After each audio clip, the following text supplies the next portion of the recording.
Good morning, everybody, and welcome to the Zaleski Sports Show. Jason Zaleski here. Steve Maves, we're right there.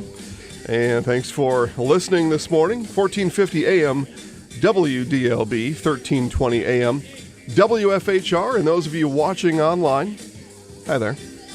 All right, well, Steve, every now and then you've been told, I've got good news and bad news. Sometimes people even fancy it up a little bit and say, I've got good news, bad news. What do you want to hear first? Well, today we've got good news and bad news. And we keep things pretty positive here at Zaleski Sports. We're in it for a good time. There's a country song, right? George Strait, here for a good time. Not here for a long time, just here for a good time. Well, I think we're here for a long time and a good time. So we got some news over the tail end of last week. So we're going to give you the bad news first.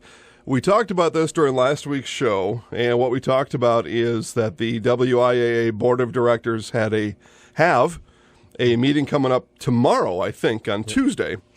And one of the things on their agenda was what to do with spring sports, and the prevailing thought was that the governor of the state of Wisconsin was going to come up with some sort of maybe a plan or some dates, tell us all is well, or tell us something, and then the board of directors would have taken that information, put it into their decision-making formula, and then came out with a decision on high school spring sports for the rest of the year. And the governor maybe heard of that and decided he's just going to put an end to it all. So the bad news is the governor decided last week, maybe Thursday, Friday, whatever it was, that school was canceled for the rest of the year. So in-person school.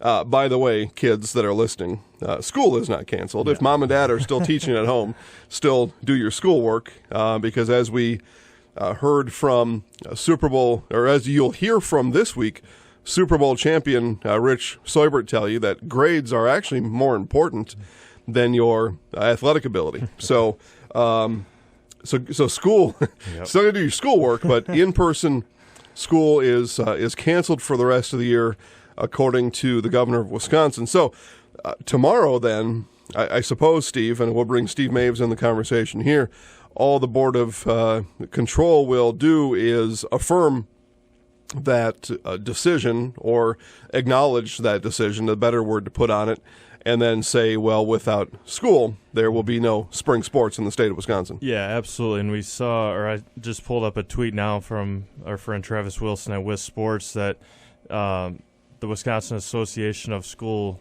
District Administrators sent a letter to their members the other day that with the new school being canceled for the rest of the school year, that goes until June 30th, 2020. And so essentially canceling everything that was scheduled. So just a tough break. I mean, on the school side of things, we'll talk about it a little later with American Legion, but with the school being closed until June 30th, with all that stuff, no school sports activities can take place in the month of June. Right. And so that will, and what he was saying, obviously it's still a little ways away, but that also takes away from contact days for football. That takes away from weightlifting stuff for football and basketball, volleyball, anything. And so, with that being done until the end of June, essentially, as you just mentioned, we'll put an end to high school spring sports. And so we'll see what their final decision is, if they have any consensus tomorrow at their meeting. I received a number of calls or messages over the weekend to the effect of, well, what if these kids put on their own league? And what's interesting about those thoughts, and those are great thoughts, and the thoughts are in the right place, is the day after basketball was put on hold. So this was on March 13th, had received messages from kids from different basketball teams from the area saying, well, if our team happened to be at the YMCA in Stevens Point and the other team just so happened to be there, and a friend of mine is a basketball official, what kind of coincidence would cause your cameras to be there? And, listen, people want to play. Yep. They want to play. And So to that end, no. Yeah. No is can a group of 12 kids on a baseball team show up at a baseball field? Yeah, they could. The current rules are still 10, right? Yeah. You can have no more than 10 in the same place at the same time. That could all change soon. But as of today, could they show up at the same place? Yeah, they could. Are we going to be there? No, unfortunately not. It's just not going to happen. No matter how bad, and Steve and I want it bad, but no matter how bad we want it to happen, if that were to happen, we wouldn't know about it, and if we did, I wouldn't say anything about it, and I wouldn't be there at the same time. Like, I'm not going to rat somebody out, but I'm also not going to be there, so you may as well not even tell me, because it's going to be of no effect for you and your situation after that. But that's kind of where we're at right now, is everybody wants to get this thing back up and running, and it will be. I mean, it will be. There will be a day soon, I think, that it will be back up and running. As of now, everything's subject to change, but as of now, supposedly, some things can happen on May 27th. We can all go romping around on May 27th. I don't know what's going to happen, but that's what the word is right now. So with that news, then came some other news as the dominoes then begin to fall. So the WBCA, the Wisconsin Basketball Coaches Association, nominates outstanding high school basketball seniors to play in an exhibition all-star game each and every June.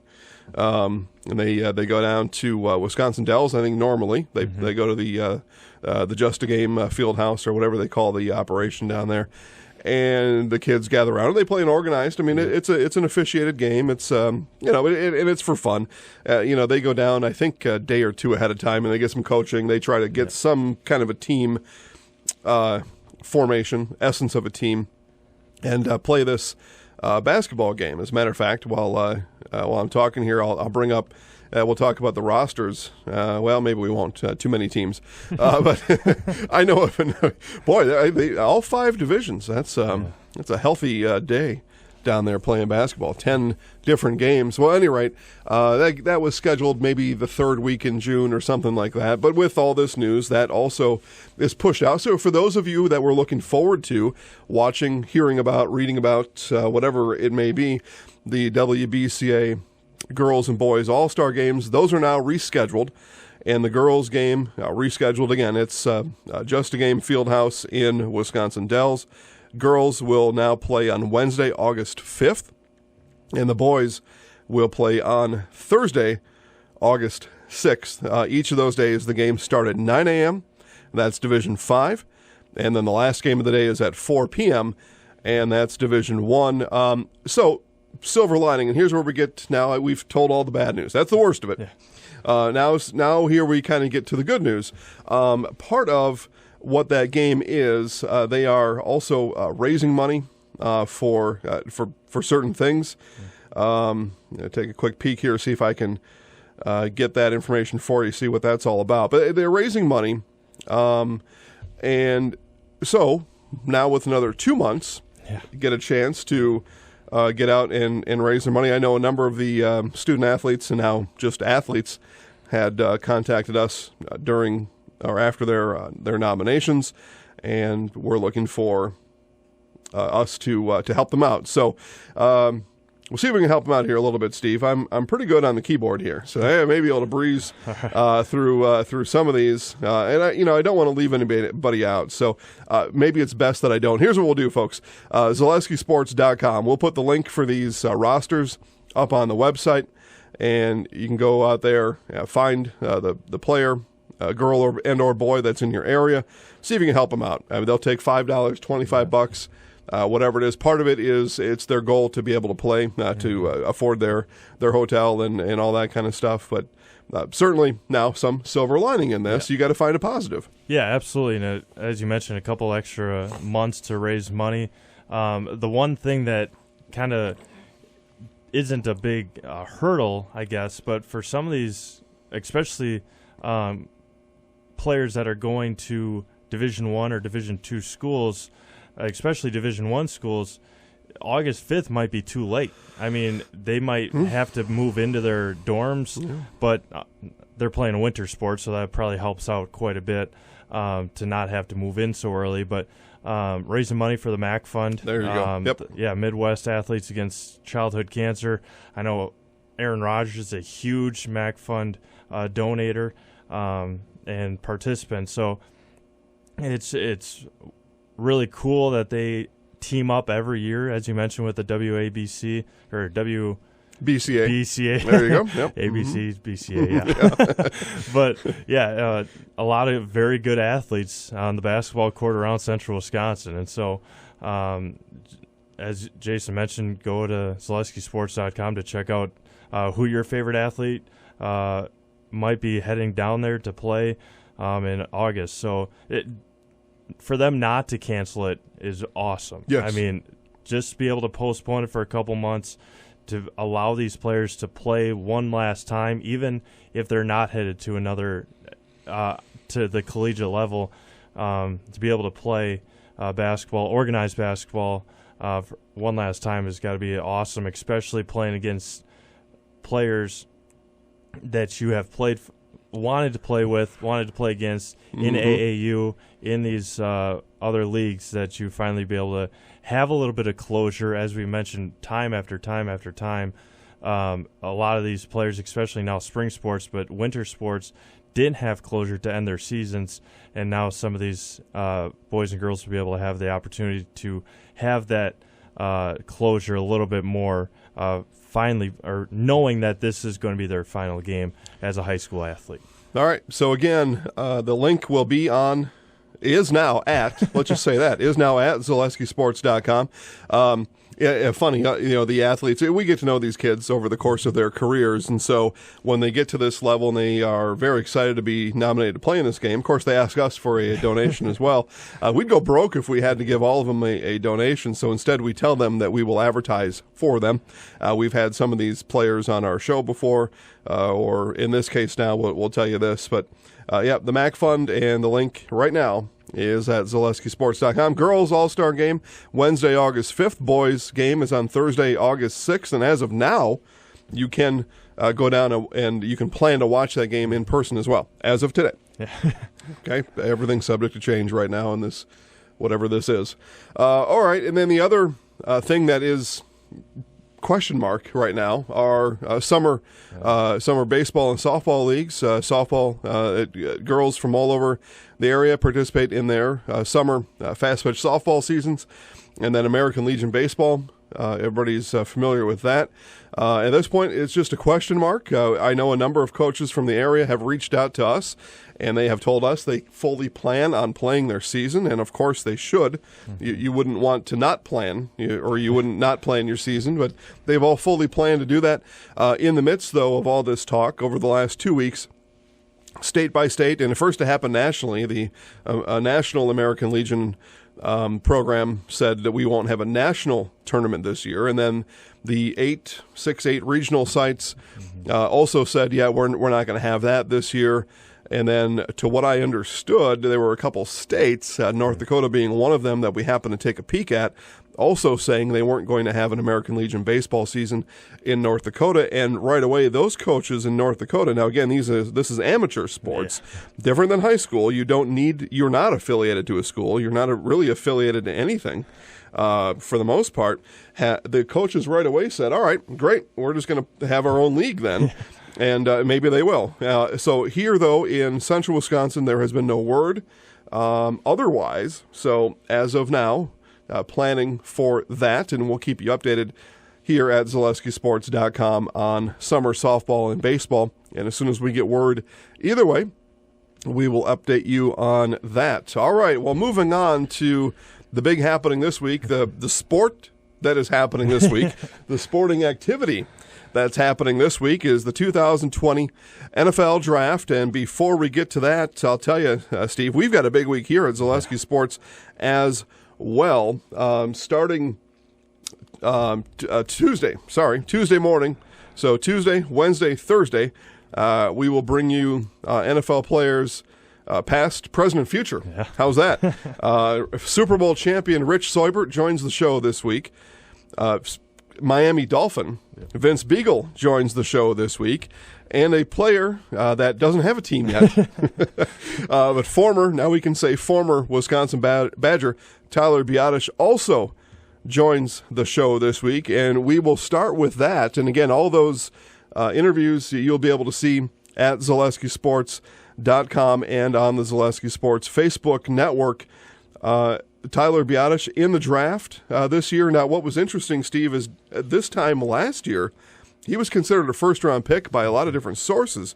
And, scouts know things that we don't. Yep. And they watch with a feverish pace and a laser-like precision on these players every snap. Yeah. They make charts every snap of the football for these players, and just know things that we don't. So right now, let me just back up. So Tyler is the Remington Award winner. That means he was considered the best center, offensive line center in collegiate football last year.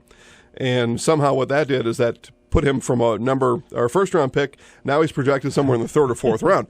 I don't know. Yeah. I don't know how that happens, but these scouts are smarter than we are. So we're going to keep an eye on Tyler, and after draft day, so a week from today, not only will we be talking about Tyler, he will also rejoin the show next week and give us his draft day experience, and we'll get to talk to Tyler about the team that he's going to be on. So with that being said, we'll keep it here in the state of Wisconsin. We'll turn it back to Steve, and he's going to give us his best information on what the Green Bay Packers are looking at. Now, the draft starts on Thursday night, one round, and then continues on Friday and Saturday. So, Steve, Green Bay Packers in the draft. Yeah, they since Brian Gutekunst has taken over for Ted Thompson, he's done really well in free agency. The draft has been up and down for him, but wide receiver has got to be the number one spot for the Packers, losing a couple guys, letting a couple guys go and signing somewhere else. But with looking at what might be available, obviously CeeDee Lamb of Oklahoma is going to be taken, Jared Jeudy, Henry Ruggs are all going to be taken early, the top three wide receivers in the draft. Just got to look. A lot of people have Jalen Reagor from TCU. That's who I have the Packers taking at number 30. But the Packers take tall, big, thick wide receivers. Yeah. They need a short, fast, and elusive wide receiver, and that's what Jalen is. 5'11", I think 175 or something. And so a wide receiver would be huge. Get that slot guy with Alan Lazard and Devontae Adams on the outsides. Tight end is big. Letting Jimmy Graham go, who was not very productive as a Packer. Offensive tackle, they let T.J. Lang, not T.J. Lang. No, Bulaga is Brian Bulaga with the Chargers. So it's going to be interesting what Brian Gutekunst does this year. Like we mentioned last week, the number 30 spot is a very tasty spot for people to trade back from or trade up to get an extra pick in day one instead of day two. So we'll see what they plan on doing. The tough thing, especially for a Packers fan that wants to see who are they going to take pick number 30, that pick is obviously one of the last ones in the draft, and so you stay up all night long waiting for the Packers to pick. And then they might trade back, and then you have to go to bed and say, well, what in the world's going on? And so that happened a couple years ago. So, we'll see what the Packers take. Wide receivers got to be on the top of their list. A lot of people asking who's going to take over after Aaron Rodgers. That might happen this year in a later round. So very interesting to see what might happen in Green Bay this weekend. Yeah, we'll have our myself, Steve, and our we'll say NFL draft expert Kevin Bargender will rejoin the show, and the three of us will have our mock drafts posted on Thursday morning at ZaleskiSports.com, and bragging rights up for grabs there on that. Our mock draft does not include any trades. It's just it's a straight shot.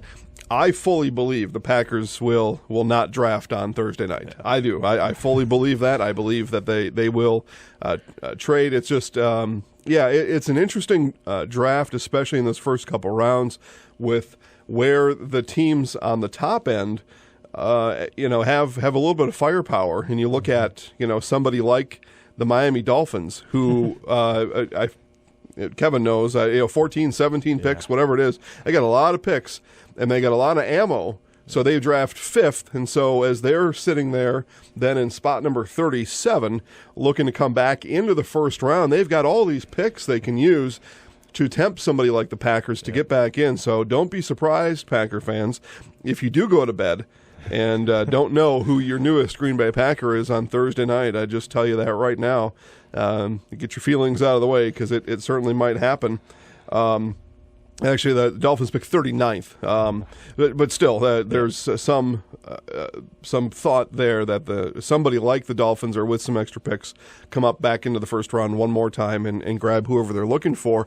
And some of those receivers Steve was talking about could be there at spot number 39. You're only dropping 9 spots, and somebody who you want may still be there, and that's really then a win-win for everybody as far as that turns out. Again, we'll go through the draft order top 10. They go the Bengals, Redskins, Lions, Giants, Dolphins, Chargers, Panthers, Cardinals, Jaguars, and the Browns. And the Browns still picking in the top 10. Unbelievable. I mean, man, oh man. But just crazy. And the Jaguars too, for that matter. I mean, how many top 10, top 5 picks can you have in the last 10 years? And the Jaguars and Browns always up there. I mean, the Jets at 11, they're right in that mix too. These teams just can't climb out of it for some reason.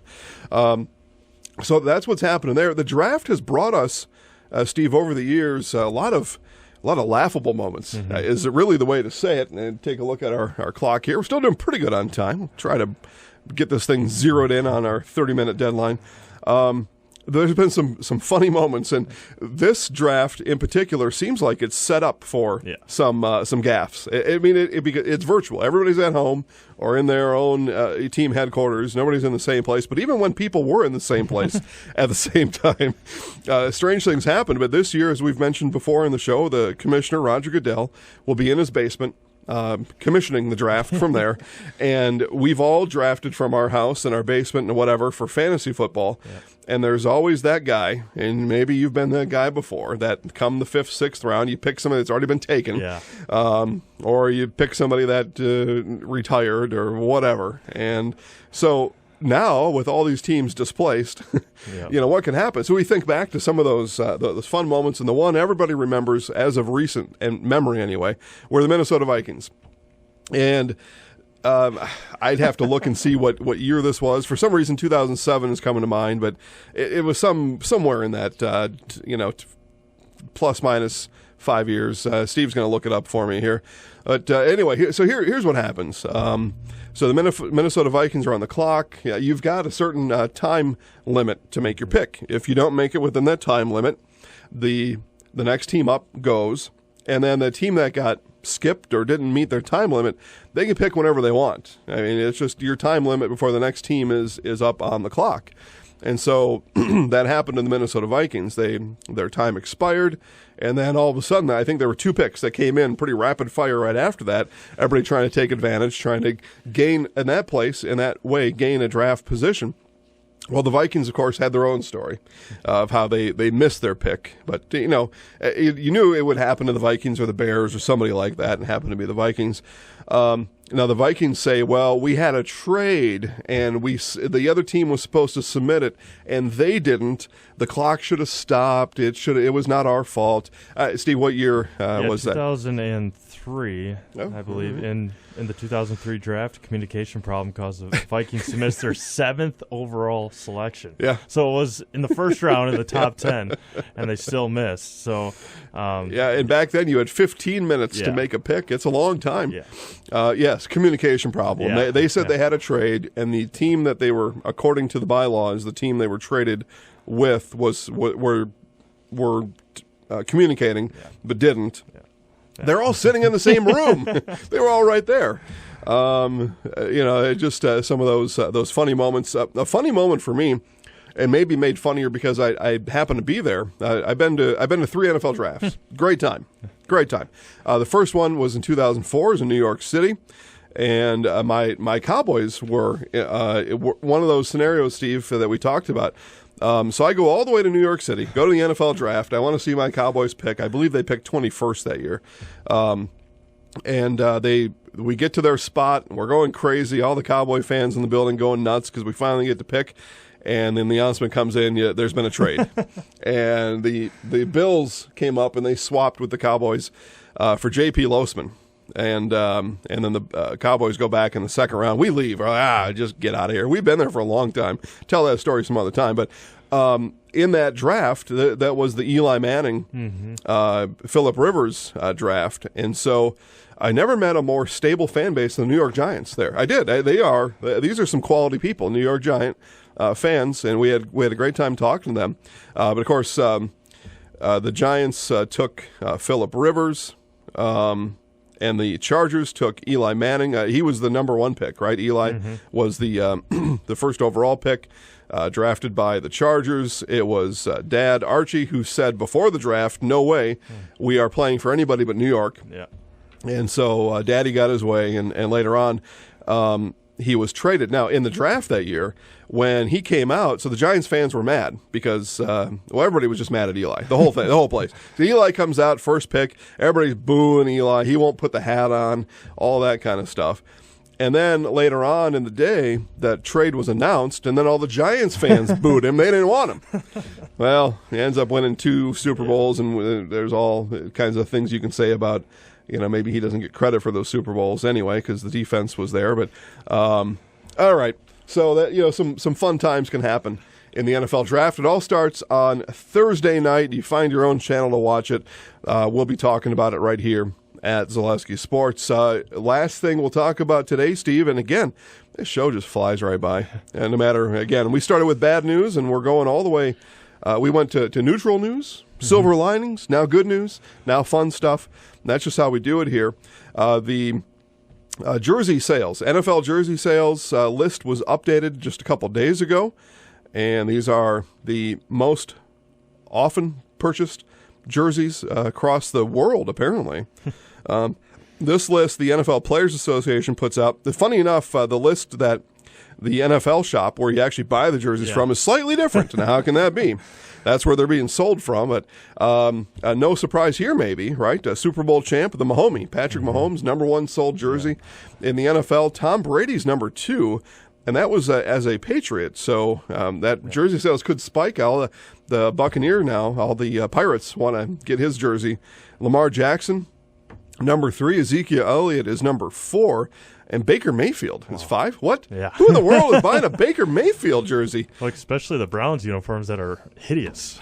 Buy one just to burn it? I don't understand who's buying a Baker jersey. That one, I don't get that one. Yeah. How many Browns fans are outside of Cleveland? Yeah. I mean, who is buying these jerseys? But Green Bay's own Aaron Rodgers comes in at number 6, and Odell Beckham 7, another Brown. Khalil Mack. Now, I'll explain that one. A player gets traded like that, and they get a new team. Everybody rushes out to buy that jersey. So that's explainable. Jimmy Garoppolo is number 9, and George Kittle. Yeah. How about that, huh? Tight end. You don't see many tight ends on the list. But George Kittle from the 49ers is number 10, and I believe, Steve, there was just one more Packer on this list. And I thought it was Adams, but we're going to... Yeah, Devontae at 45. You see him? There he is. Devontae Adams comes in at number 45. So 2 Green Bay Packers on the list at 45. Any surprises there? One. Well, kind of, for the Packers, but I was looking through the list as a Cowboys fan. Number 24, Leighton Vander Esch, has the number 24 selling jersey. So we have one in our house. and you see, I mean, Stephon Diggs is at 39 now. He's a Buffalo Bill, so his might spike up a little bit as well. So we'll see how all that is. The kind of surprising one, number 48, was Rob Gronkowski, and he doesn't even play anymore. So at Gardner Minshew, number 43, Jacksonville Jaguar. So we'll see how all that figures out with new players, new teams, new locations. So It'd be interesting. Normally, when it comes to Jaguar jerseys, they're on the bottom 50. Yeah. But Gardner Minshew, 43, quarterback, also Jacksonville Jaguar. Nick Foles, right next to him at number 44. Rounding out the list is Aaron Donald at number 50. All right, well, we had great fun today. Steve, let's go ahead and wrap it up. We got big fun coming all this week. Again, we've got NFL players, current, future, and former, all on the show this week. That all begins tomorrow. So for Steve Maves, Jason Zaleski here telling you to have a great week. Go Sports.